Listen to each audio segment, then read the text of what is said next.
Skool is leveraging game design to make learning fun and engaging. And in this video, I'm going to show you exactly how you can copy these game elements in your own community so your learners are actually motivated to show up, engage, and get the results and the transformation.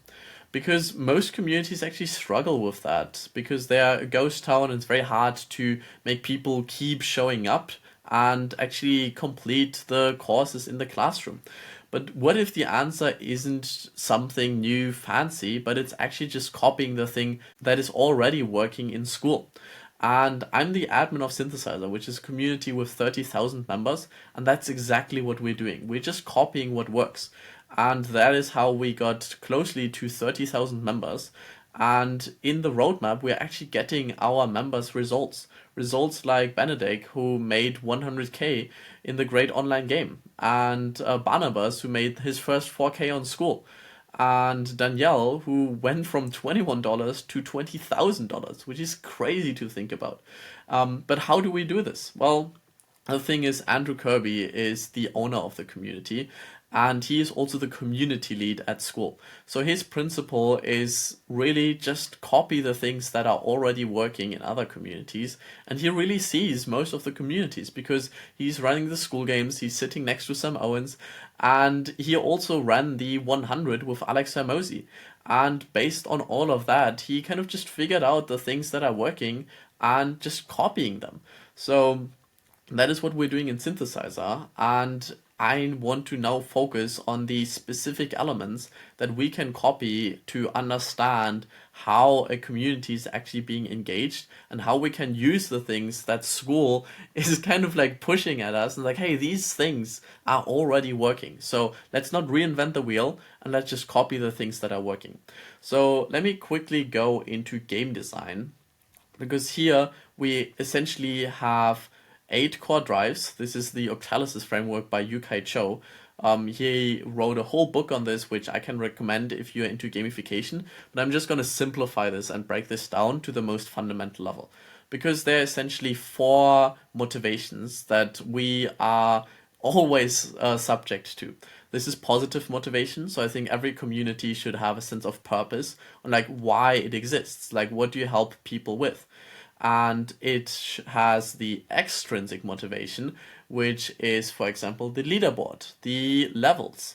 Even though the levels are also intrinsic motivation because they're connected to the social influence, the ability to connect with others, and this is also how we feel empowered. So by posting, by commenting, we're connecting with others, we're being empowered, we are contributing towards the meaning, we get to rank up on the leaderboard, and eventually we get to have our own emojis like the flame or the star or the rocket, and they are kind of part of our profile. And there are different promotions that are running, so there is a scarcity. New products and new innovations are constantly being developed in Skool within the roadmap. So at the moment, the tiers is something that everyone is expecting. I still remember the time when we were super excited about the affiliates. And then we also have avoidance, which is maybe one of the most powerful things because everyone on Skool wants to keep their flame, and that's why we keep showing up and putting at least 10 activities every day, which actually builds the habit of us coming back. So this is on the high level. Let's zoom a little bit deeper and look what this looks like within a community, specifically at the level system. So here we see the level system from Synthesizer, and you can see that I'm level 8, which is just 1% of the members. And the beauty that I love about the levels is it shows where we are in relation to others.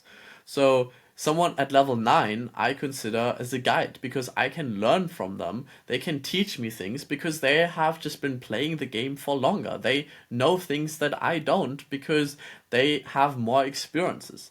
But someone who is at a lower level, I can help and like show the road. And it's like, hey, this is where the roadmap is, and this is how you network. And the people who are also in level 8, they're kind of next to me, and these are the people that I'm collaborating with and I exchange ideas with. And of course this also helps with people at lower levels and higher levels, but generally I like to think about people who who are ahead, they are essentially our guides. The people who are beside us become our partners, and then the people who are behind us, they strengthen our foundation and they can become our apprentices. So all of that is a way for us to just really engage more with the community, because through these levels we just have a understanding where we stand in the social influence aspect. And I think this is like also empowering us, and by just connecting, by posting, by commenting, our level increases and we contribute more towards the meaning, and we actually get closer towards this accomplishment, because there is a leaderboard and we obviously want to be at the top of the leaderboard and show that we can put in the work, and then we get the flame and the star. And these are actually the rewards that I want to now look a little bit deeper, the things that are actually motivating us. So these are more the extrinsic motivations. I feel like the level system and the connecting with other people is the intrinsic motivation. So in terms of extrinsic, we have the status rewards. So I already mentioned the star and the fire. So the star you get as being one of the top 1% communities in Discovery, and the fire you get for a 30-day activity streak. But you get also these rewards for having a certain income level. And this is a status that you can show to other people, because if you join a new community, you may be at level 1. But if there's a rocket next to your name, or maybe even a diamond, then people look at you very differently, because they see it's like, oh, he is not a beginner, because he actually has the status to show that. So these are more permanent rewards that kind of stick around as long as you fulfill the requirements. Then there are also temporary awards that we can help, that actually connect with the social influence aspect. So here we can pin people's posts. We can also pin their comments. And the pins, I like to pin two specific kind of posts. One is like a output, like a result based. It's like, hey, I just did this. And like this is a clear result that everyone wants. Like everyone wants their first high ticket client.